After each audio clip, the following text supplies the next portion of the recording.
Hi everyone, shout out tayo kay Idol Bike tayo. Ayan po, paki-visit ang kanyang channel pag may time kayo. So for today, magluluto tayo ng katuray. Ayan, or sa Ilocano, it's katuday. Hindi ko po alam kung anong tawag sa inyo yan, pero masarap po talaga ito. Promise. Ayan po yung bulaklak ng katuray. Kailangan po natin hugasan bago ito lutuin. Ayan, magsasalad lang po tayo.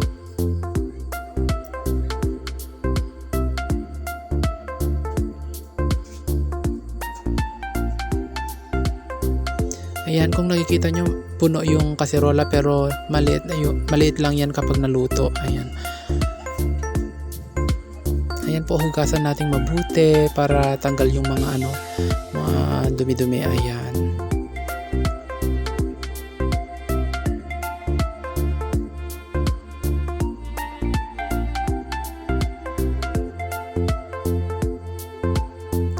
By the way pala, may tinanggal na dyan sa bulaklak na yan, yung mapait na banda, yung nasa gitna. Tinatanggal po iyon. Hindi ko na po napakita kasi si mama po yung nag-prepare niyan. Ayan, ako lang po magluluto. Ayan, nilagay ko na doon sa kaserola kung saan natin hinugasan. Tsaka nilagyan ko na ng konting tubig. Ayan. Diyan na po natin yan lulutuin. Ayan, isasalang na natin sa apoy. Ayan, hintayin po natin itong kumulo. Ayan, masarap po ito, promise. Ulam dito sa probinsya yan.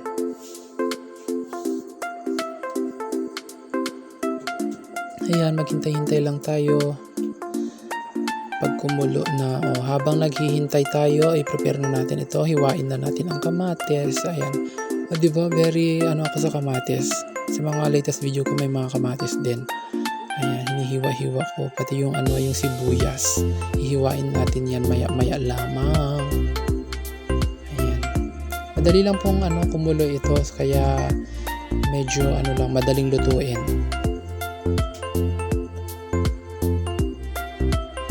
Ayan, hiwa-hiwa lang tayo ng kamatis. Masarap ito.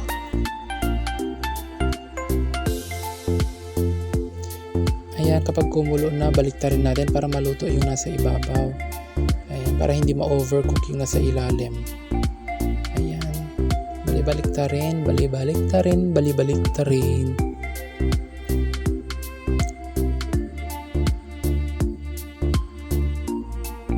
Ayan, pakuluan lang. Ayan, pagluto na lahat, ayan, kukunin na natin siya sa tubig na mainit. Ayan, ilalagay na natin siya dyan sa lalagyanan para hindi masyadong ma-overcook. Kasi pangit din ang lasa kapag ma-overcook ito, promise. So ayan, ilalagay ko na. Nakikita niyo yung usok na usok. Ayan. Legit na masarap na ulam dito sa probinsya. Ayan po. Ayan, at ituloy na natin yung paghihiwa ng sibuyas para ma-prepare na natin and ready to eat na. Ayan. So, hiwain ang mga sibuyas. Ayan.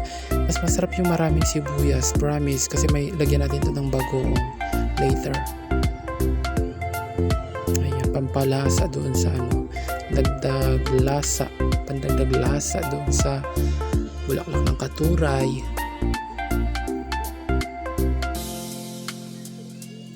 Ayan. Ilagay na natin doon sa ating nalutong katuray ang sibuyas at saka isunod din natin ang kamatis. Ayan po, masarap na. Diba? Ang ganda. Ganda ng presentation.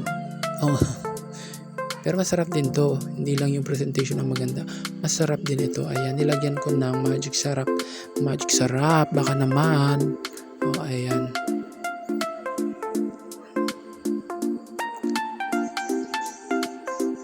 Diba? Nangangamoy, masarap na to. At saka lagyan natin ng bagoong. Ayan, sasabi ko, lagyan natin ng bagoong. Dito sa mga Ilocano, masarap ang bagoong. Promise.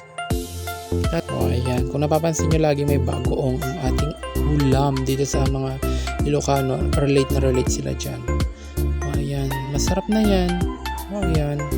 Tsaka natin ito halo-haloin. Ayan, pag nahalo-halo na ito, ayan, okay na. Ayan, haluin ng haluin para mag halo-halo yung mga lasa. Ayan. Super sarap to, legit na legit. Ayan, di ba nakakatakam? Sarap. Oh, ayan na, finish. Pwede nang kumain, guys. Ayan, oh, diba? Oh, ayan, oh, nakakagutom. Wow na wow ang ulam.